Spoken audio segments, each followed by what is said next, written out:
Welcome to How to Talk to Kids About Anything with Dr. Robyn Silverman, a podcast loaded with practical tips, powerful scripts, personal stories, and simple steps to make even the toughest conversations easier.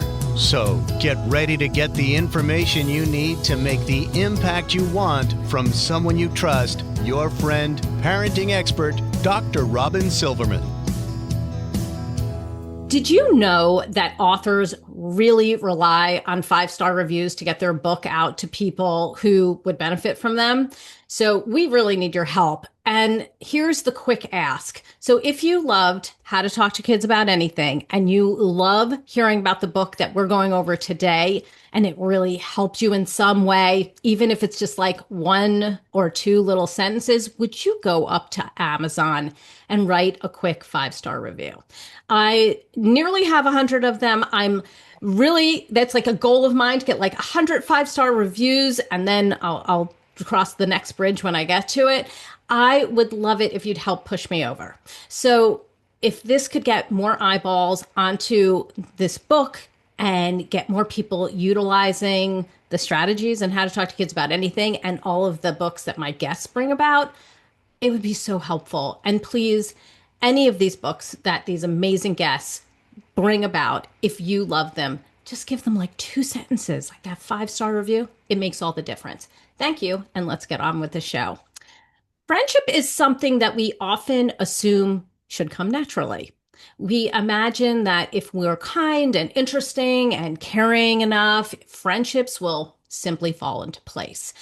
But for many neurodivergent kids and adults, parents, teachers, coaches, and our kids who are in high school or going off to college or going into the work world, those with ADHD and autism, anxiety, other neurological differences, social connection or things that may come naturally to many neurotypical people can feel confusing and exhausting and just out of reach.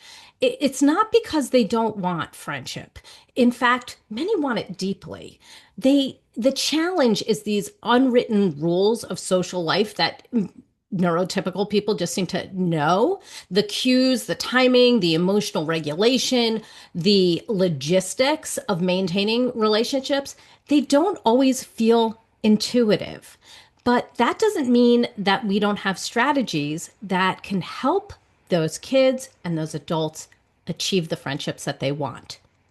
Caroline Maguire, MED, is a social skills expert, coach, and award-winning author of Why Will No One Play With Me? If you remember, we interviewed Caroline before, so if you want to listen to that one, that is a great one. Loved it.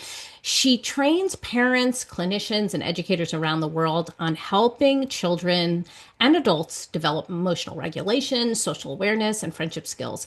Caroline also directs the Fundamentals of ADHD Coaching for Families program at ADHD Coach Academy. Her newest book, Friendship Skills for Neurodivergent Adults, anybody looking on YouTube, here's the book right here, offers science-based strategies, scripts, and exercises to help neurodivergent adults build authentic friendships, navigate social challenges, and create meaningful connections while working with their neurology rather than against it. Welcome back to How to Talk to Kids About Anything. I'm so happy to be here. I have loved the old podcast that we did for Why Will No One Play With Me. It was one of the favorites that I did, and I don't say that to everyone. Thank you. I loved it too. I loved it. And I have referred to it to so many people. So I'm so happy to be back. It was one of the things I thought of when I got my book deal. I was like, oh, Dr. Robyn Silverman. I'm so excited. I really am. I've talked about the podcast I did with you many a time. I think it's really important work. And for anybody who knows somebody who they have ADHD or they have autism or they have a combination of things, they have some issues like understanding social cues, this podcast is going to be for you. And you might be you're dealing with these things. So before we get into strategies, I'd like to get a little personal here. You write that many neurodivergent adults deeply want friendship, but often feel like the rules of social connection were never explained to them.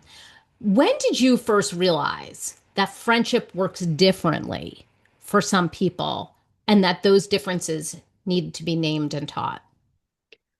I'm going to tell you, I think I was in middle school when I realized this. I have ADHD. I'm a super anxious person, and I have a bunch of learning disabilities, and I'm dyslexic. And I remember thinking, oh, other people don't feel anxious all the time. I remember in college having the realization I used to leave high school, go home, cry, release Mm, my stress, put my makeup back on. And this wasn't masking, by the way, which is a topic in neurodiversity. It was just like my way of relieving stress. And I'm an only child, so it didn't feel that weird to me because when you're an only child, you kind of do what you need to do. hmm. And then I would go back to school. And I realized in Wow. college, like other people don't do that. Yeah. And so, and as I got into my career, I really realized when I started coaching 21 years ago that my clients and the people I was encountering just didn't intuitively understand. And I related to that because I think I didn't intuitively understand. Like, I never understood being mean. I still to this Mm, day struggle with this. Like, I don't understand leaving people out. yeah. Like it doesn't register with me. It's so much subterfuge. Why? Right. So I just feel like that was just something I really always realized. And I always also knew that if we tell kids and adults that they're wrong and we run down their confidence, that they really can't accomplish anything. And so I think I just started out because I am neurodivergent with a different perspective. Mm. I recently was talking to a friend of mine, and I've spent some time with her son through the years, and her, who's now a young adult. And he's neurodivergent. And she had a question for you.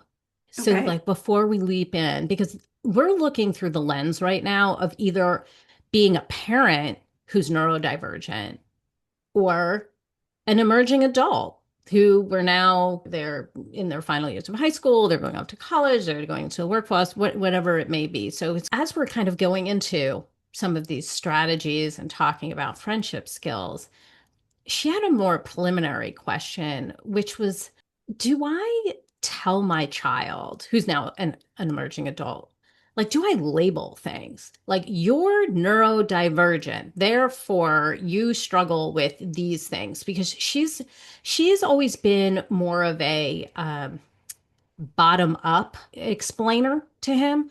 You have some processing problems. You have some attention issues. And so instead of labeling it, she's concerned it's going to burden him, like make him feel boxed in, labeled less than, rather than relieving some of that tension and going, oh, I'm neurodivergent. That's why I'm having these problems. And now I've got to figure these things out. So she wanted to know your view of giving them this full understanding and label so that they can figure things out versus just talking about some of the sort of symptomatic things and then addressing them that way. So I love this question. I'm a person who is, you understand your brain, you can understand your life. So I think there's like a halfway point or a duality to this. I think it's important the way you label, right? So, and you talk about this in your book really well in terms of, the way we say things matters, Mhm. right? And so, I wouldn't say even like because you have ADHD, you have social struggles, because I feel like that isn't always true. And I also feel like that is that sort of boxed in, and it comes Mm, almost from a shaming place. I would do it more kind of the way she's been. I would say, it's so common for people with our brain or your brain to struggle socially. Well, now he feels like, oh, I'm not alone, right? And mm, that's always my goal. People have really poured out to me, even as I'm doing these, doing these initial talks about friendship skills for neurodivergent adults, saying, I've felt alone my whole life. I've Yeah. felt different my whole life. So I do want him to know the connection because I feel like that is really important. And people really tell me when they're diagnosed at 60 that like their whole life is suddenly explained. So I Mm. do think saying like it's so common, in ADHD, it's so common for people with our brain, your brain, and like, it is common for people to feel like the road map doesn't work for them and they need a different one.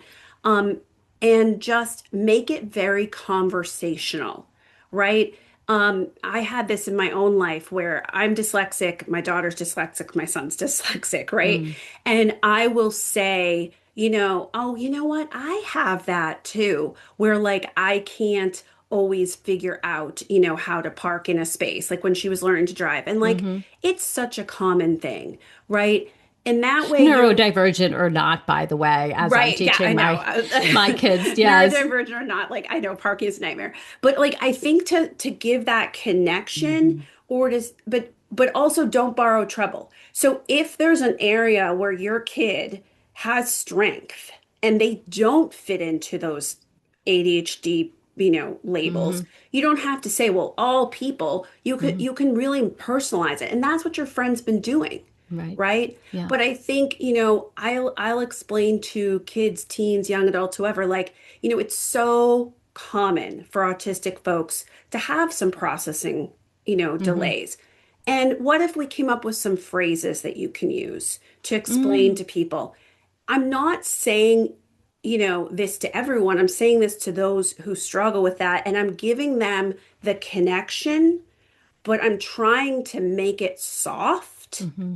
And that's what I think your friend is, if I'm correct. And if she isn't, Yes. she can write me and I She's will write her amazing. I back. mean, this is an amazing person. I've watched it in person where her son has he he wants to connect. It's clearly, that case.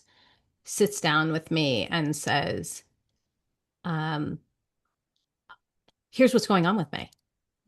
So typically, neurotypical person comes into a space, sits down with somebody and says, what's going on with you? Right. Right. So he's eager to share what's going on with him, which is good stuff, and will maybe tell me three different things that are going on with him and just keep going. And so she cues him and will say, oh, he actually knows it himself. Actually, he came up with it himself. He was like, I'm going on about myself, aren't I? And she'll say, typically you would ask, how are you doing? Or what's interesting in your world? And then the person will say, and then they'll ask you. So she's like teaching him on the fly. So in this case, because this is a recurring theme in his life, and for many people who are neurodivergent, when they're not realizing that there's an accepted way that things happen, it doesn't always have to happen that way, but and it's a friendship skill.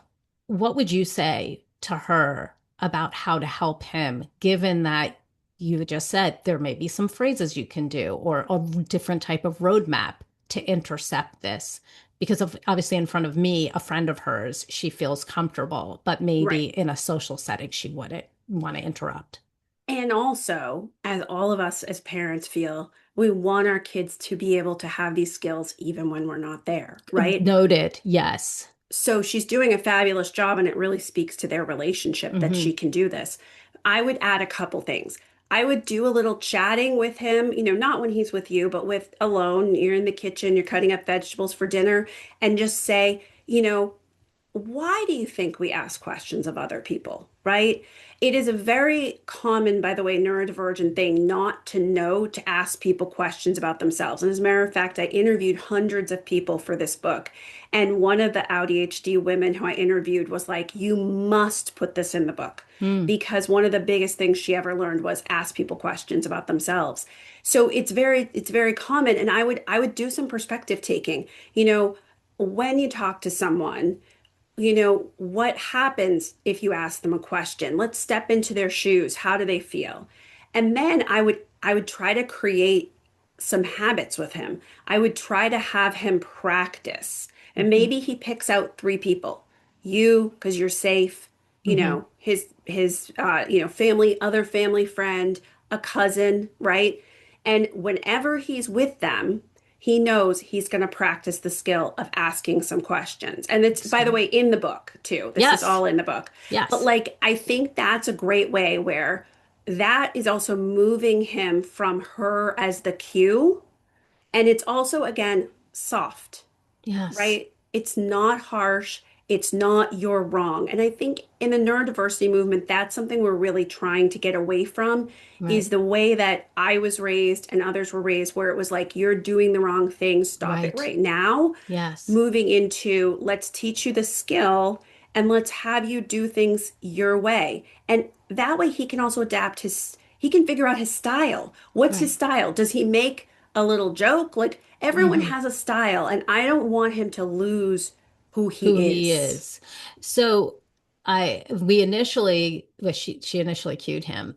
And I think this is super helpful to have like a story because I mean, this has actually happened. It's not really a story, but it's just helpful to apply it because this is what's in your book. But I remember she cued him and said, you should ask a question. And he was like, what's going on in your life or something, which is he didn't know what question to ask. So to your point, like when you're practicing, maybe he can have like a couple of key questions to ask. Me being a friend and him knowing me, I was able to say, maybe you can ask me what's something you're really excited about that's happening, or is there something really exciting that just happened to you so that there's something more specific instead of so general, because typically there's an automatic response to a general question. Not much, nothing really, everything's fine. Right. So we're able to practice with him.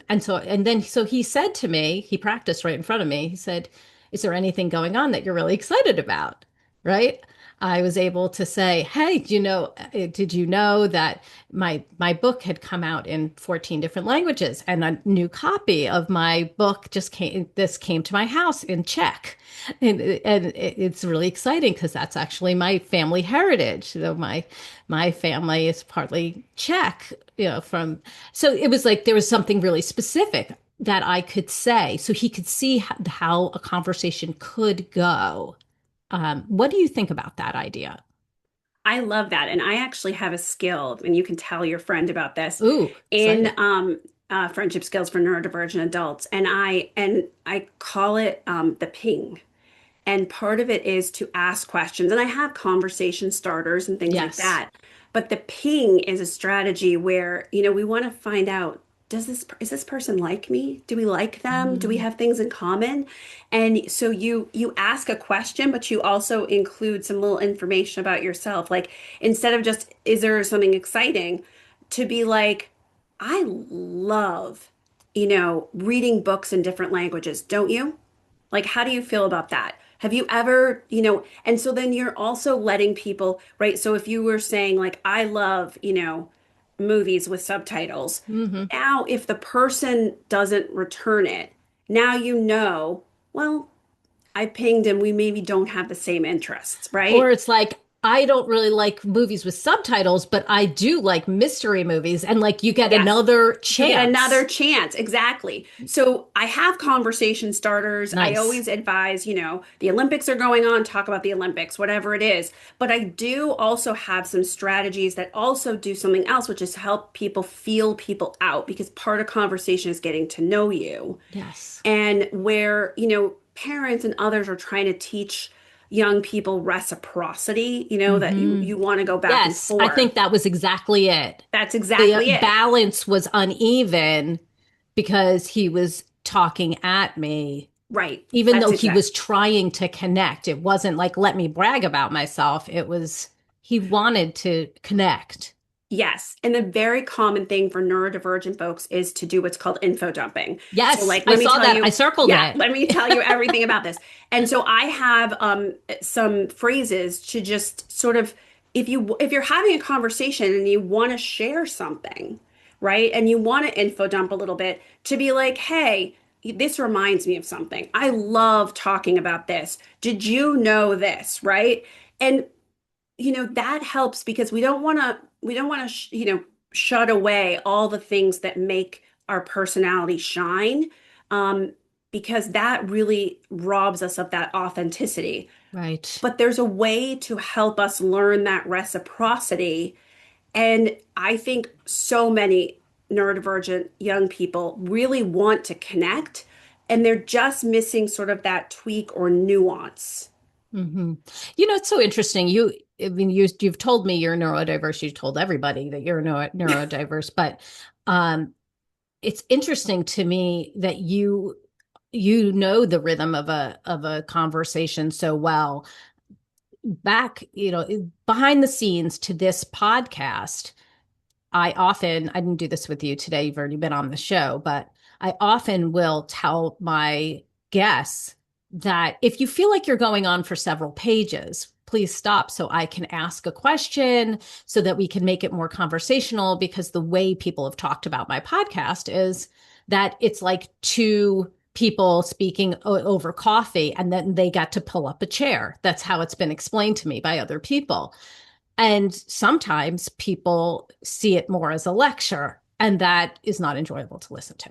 So I Yes. find it interesting, like you've learned the rhythm of a conversation and that reciprocity. But from what I'm hearing from you, this isn't just a talent. This is a skill that you've learned over time, that it like this map, this sort of new map.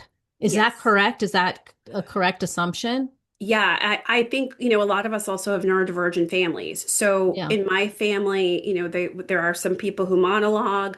There are some folks who, I had a boyfriend once who said going to a dinner at my family, extended family's house was like being on the McNeil Lehrer report where everyone was just shouting at each other.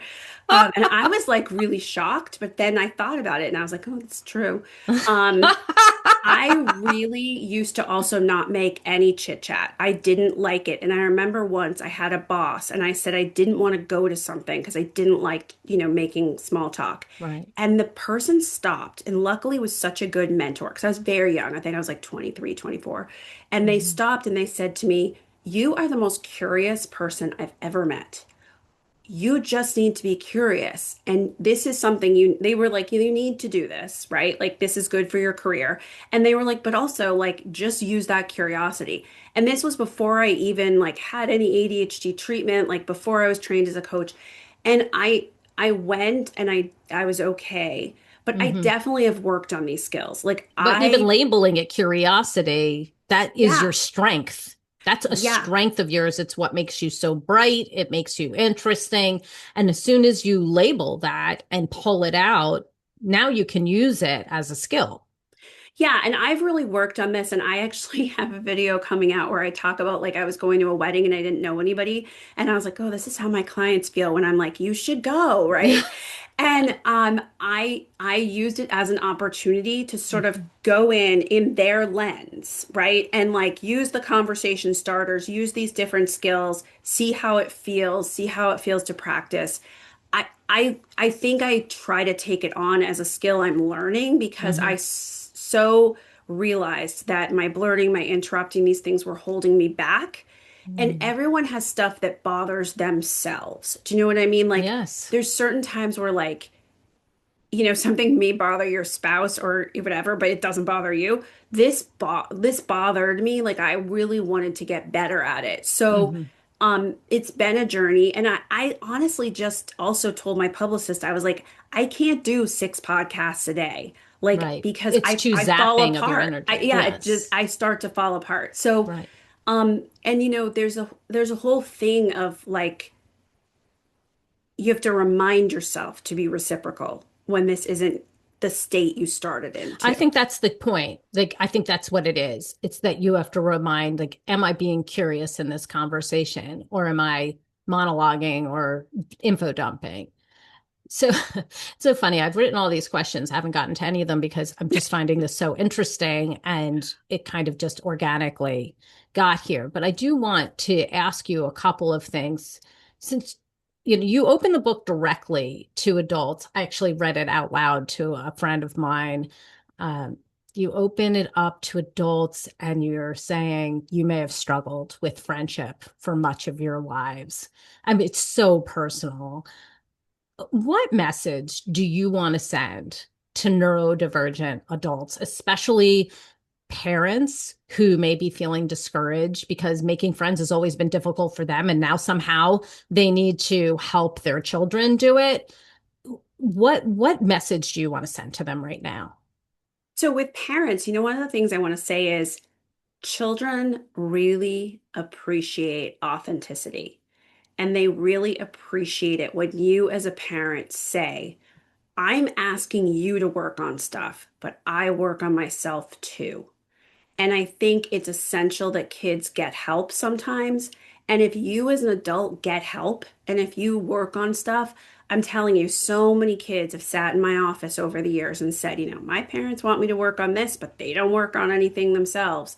I really can't say enough that saying this has been hard and in an age appropriate way, right, is so powerful. It makes kids really respect you. Like, you will get help for your anxiety, you will get help for your social stuff, whatever it is. And then I want to say to adults, I get it, I've been there.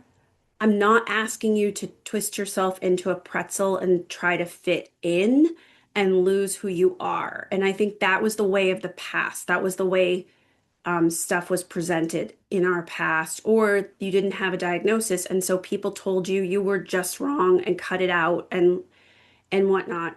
And I wrote the first chapter to the cynics because Mm. many people said to me, "Oh, I really like you, Caroline, but I'll buy your book, but I don't really know if I'm ready to open this can of worms again." I think we have to remember too that like you can just read the book.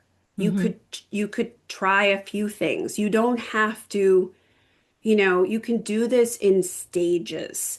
And I offer how to do that in the book. I think people didn't know their neurology and they didn't know themselves. And without understanding how your brain works, you couldn't have had these answers. So I think this is a new day. Once you know your neurology, I think it's much easier. And this book is written so that you will have answers that are just for you. They're not for typical people. Mm. I think that's such an important distinction. So you write about patterns that can interfere with friendship. We just talked about a couple. There's others: rumination, people pleasing, perfectionism, avoiding social risks.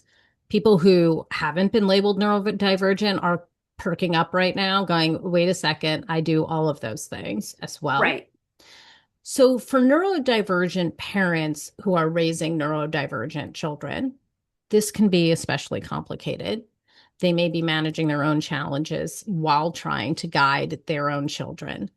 So, how can parents specifically begin interrupting these patterns in themselves while also helping children to develop healthier social habits? I think one of the best things we can do as human beings, and I say this as a ruminator, so I'm not encouraging us to do things that hyper focus on things and become hyper vigilant and ruminate, is to do some self-reflection. And I have a lot of exercises in the book to kind of look at your patterns. And I would encourage parents because if we want to help our kids, I mean, one reason I wanted to write this book was because when I was touring with Why Will No One Play With Me, so many people would come up to me after I gave a speech and say, I really struggle with this. So how can I help my kid? Right. And I think that the more we set an intention too, you're not gonna change every single thing, right? So if you say, well, what I really want to work on is blurting, or what I really want to work on is having more reciprocity in conversations.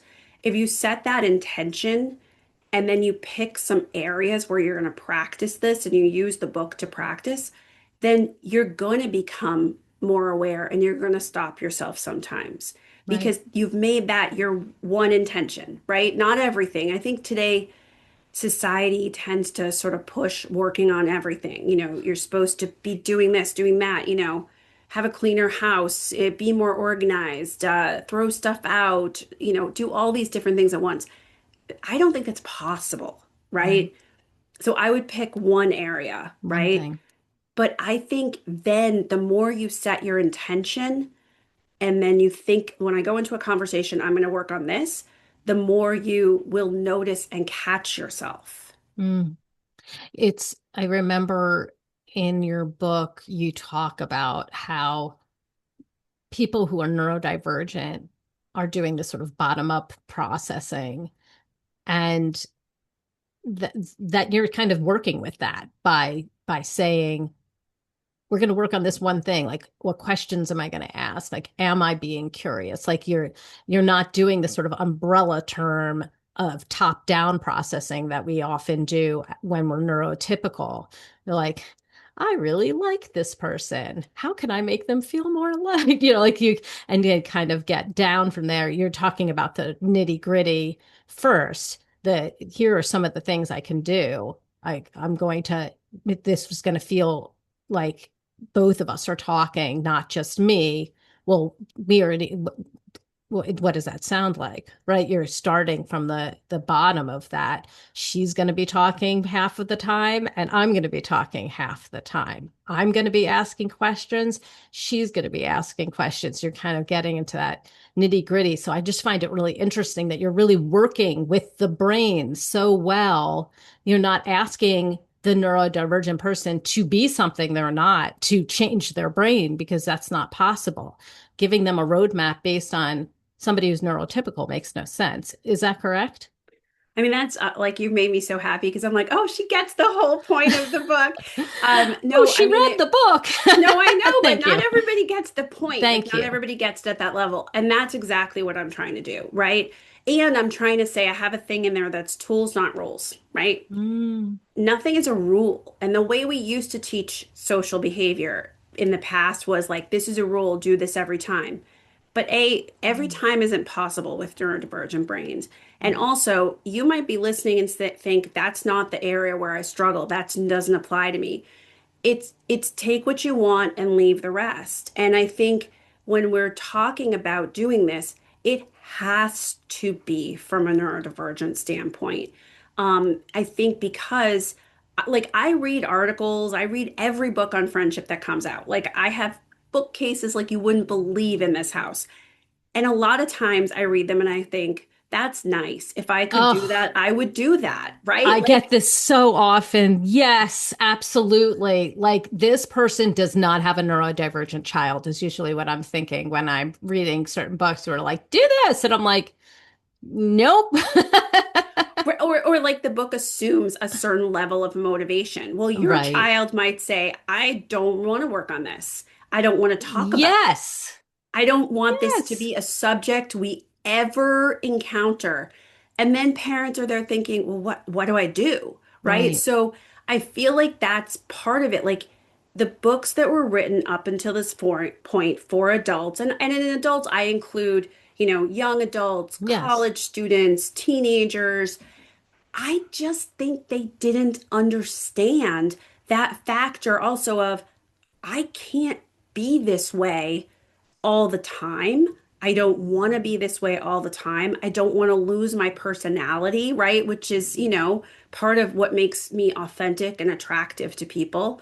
I think it has to be specific to Not us. to mention, not to mention, Caroline, that I think we think of friendship skills as something that we do for children.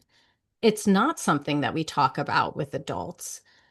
It's something we feel like we just grow into or grow out of or whatever it is. And that's just the truth.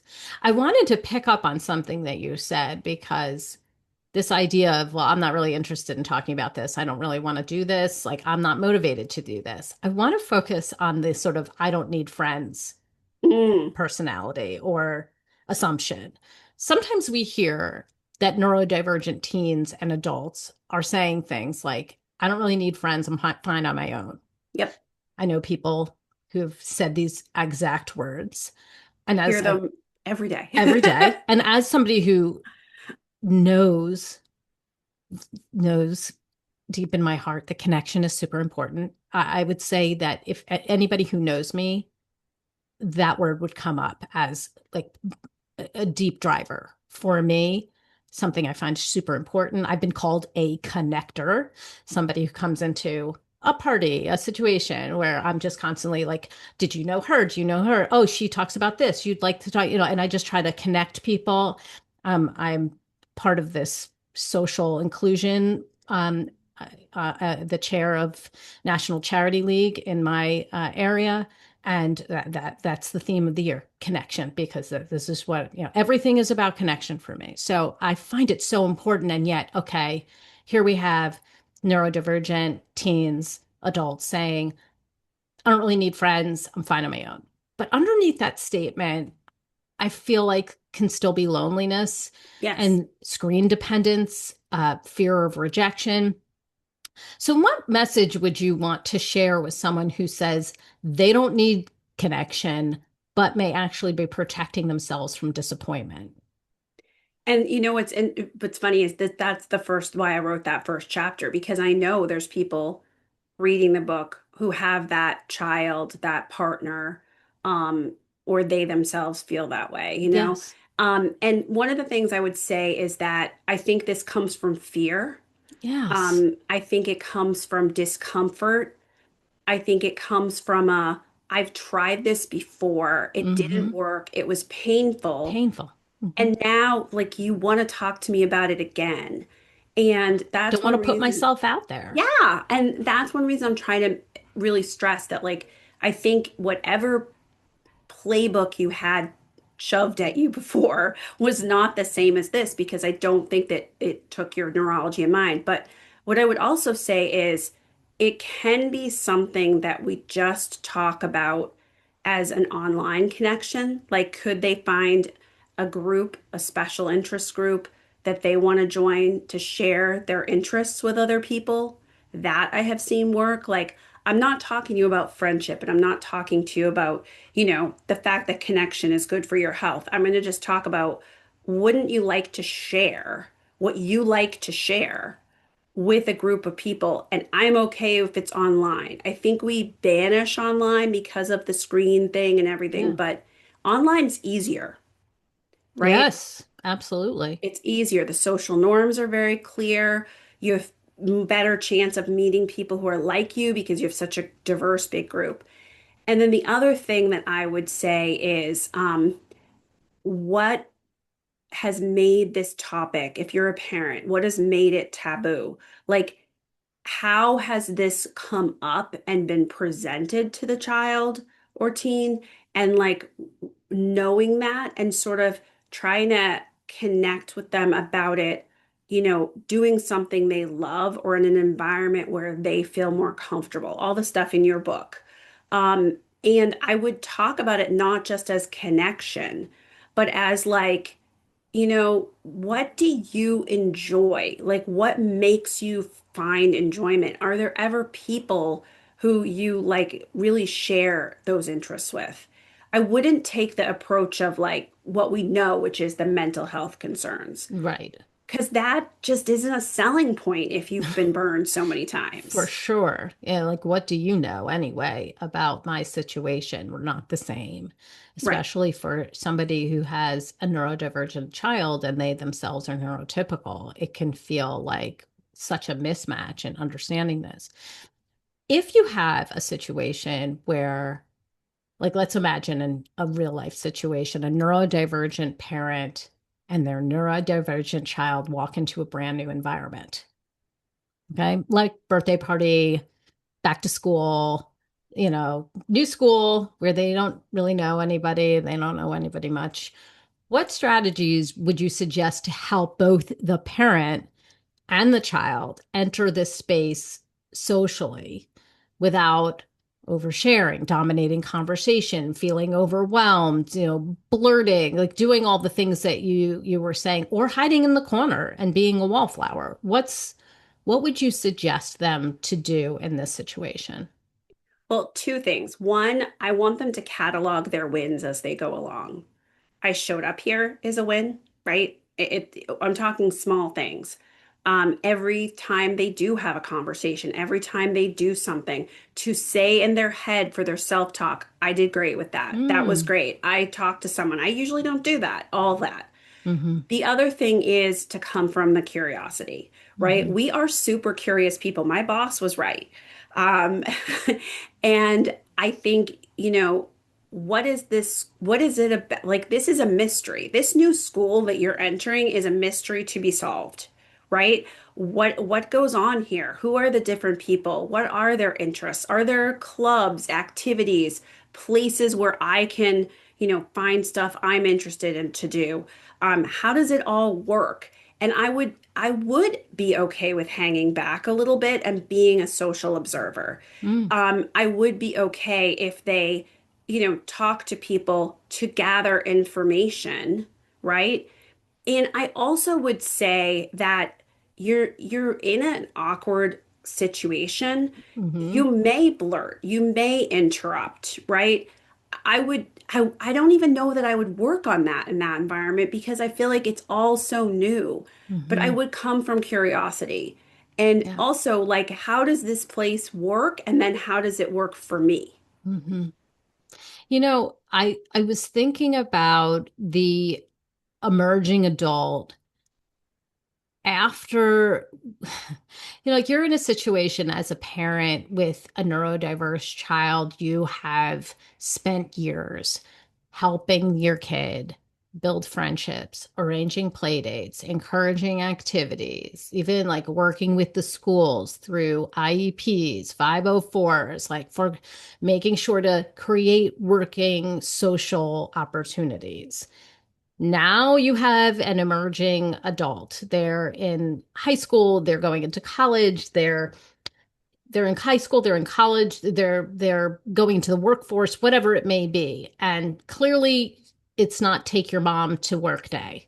Right. So your social support changes. You have no say. You needed to let go. You probably needed to let go before, but you kept going because you're just trying to help your child. So, how can neurodivergent teens and young adults begin finding their people when they're entering these new environments? Mom or dad is not there, like the last situation. You've struggled socially in the past, and now you're going into these new environments alone, new college, new workplace, new school, whatever it is. So, I mean, I have several suggestions, especially about this entering the workplace, entering college. One, okay, you're gonna think I'm crazy. No, TikTok. TikTok, Okay. okay. I work with a lot of college students, and one of the things I have taken to doing lately is I go on TikTok and I look up whatever college they're going to. People make videos about what it's like to socialize at the college. As a matter of fact, if I am working with someone in high school and they have the idea to go to a school that I'm like, oh, I'm not sure about that. I will say, like, we're going to go and we're going to look at videos of people talking about how this school works. Because people will say in the videos, don't come here if you don't have independent skills. You have to get out here and you have to do this. So it's super useful information. The other thing that I would say is the key to everything for those of us with ADHD, anybody who's an autistic, anybody who has these different neurodiversities is we are we like high interest activities. Hmm. So I would go to the initial fairs about getting involved with high interest, high engagement activities where you can meet your people. And I have worksheets and stuff in the book about like who are your people, thinking that through ahead of time. But if you're trying to meet your people in the big wide world, and I would say Hmm. this of young adults, you have your first apartment, you have your first job, like to look at where are the places where people like me engage in activities, right? Is it outdoors clubs? Is it a special interest club? Is it film? Is it, and I have ways to tell if there's high engagement and the ability to meet people and really bond Hmm. in the book. Because the way you make friends is you share, you bond, you have those conversations about shared interests. So Right. that to me is like the first thing you want to look at is joining two or three, and then you can pare back too. Like if you're like, I can't keep that up with my school load, that's okay. You can pare back, but one or two of them might not work out. You want to join two or three in case one just turns out to be kind of a dud. Right. Okay. These are great tips. So, speaking of tips, I want your top tip. If listeners remember just one strategy or one small change they can make this week when it comes to building friendship as a neurodivergent adult or helping their children do the same, what would you want it to be? I think my one of my top tips that I've ever had was to have a role or an excuse when you go somewhere. One Mm, of the things that holds us back socially is the past and things that have happened and this feeling of awkwardness. Going back to the story you told at the very beginning, right? How do I have conversation? How do I know how to talk to this person? What do I do when I get there, right? And if you are the person who helps people get the coats, if you are the person who gets the drinks, if you join an activity at college and you are, running a podcast or a newspaper, you have to interview people. You have a role or an excuse. mhm. Volunteering, you have an excuse. You're talking to people, you're doing things. That to me is my number one hack because it gives you something to do when you get there. And people always need help. So if you're the helper, right? If you go up to the host and say, "Hey, how can I help you?" Even your boss in the workplace, you're worried about going to a sales convention because like you're new and you're just out of college and you're like not sure what to do. Say to your boss, "Is there a role I could play? Is there something I could do to help you out?" And Mm. they'll be like, oh, yes. I remember once years ago, I got put in charge. I was so young. I got put in charge of like giving out all of the like different freebies and stuff at like a sales convention. I talked to everybody, but And it you have wasn't, something to do with I your had something to hands, by the do. way. I had something to do with my body, right? Yes. Exactly. And it wasn't arduous, Yeah. Yeah. and that's what I want to help people avoid because I think so many times when I say, you know, what if you could make friends? What if you could have that kind of connection? What pops into people's head is all the reasons it's been hard and all the ways that it's been hard. Do you think that neurodivergent adults, whether they're a parent or they're an emerging adult, can get a handle on these social skills so that they can emerge as leaders in their own lives? Yes. And I think they can do it without masking, which means to hide your neurodivergent traits. And I think that they can do it in their own way. And I think the key to the sauce is knowing your strengths and your neurology, right? Is knowing, am I the person who in a meeting becomes the note taker because I do bottom up process and I am detailed. And I say to people, that's a great idea. I just noticed we have no bricks to build the brick wall that you people are talking about building, right? Yeah. So, I think part of this is also there's no perfection. Right. There's no perfect. Typical people are in a worldwide loneliness epidemic, right? True. So, this is hard for everyone. And I think we have to banish the myth that you should know this by the time you're an adult. We don't. And how could we? We had a playbook that was written for other people. Oh, so good. Yes. Thank you. Give us the resource of the week. Where can we go to get more information about you, your book, and the work you're doing? I love Instagram. I didn't have Instagram back when I met you before, but I really like Instagram now. It's at author Caroline M. And I put a lot on there. I make videos about real stuff. It also can lead you to my YouTube channel of the same name where I do longer videos. I'm putting out a lot about the book and like how do you do this stuff. And I share a ton of resources, and I'm gonna have a ton coming out in the next, months tied to the book. I think that's great. And, you and I will be going back and forth all week talking about this interview and your book and quotes from this interview, which was so good, so helpful, just as the last one was. So I just want to thank you for being on the show today and sharing your very unique wisdom. We truly need it, and you have fallen right into the path you needed to go. So thank you.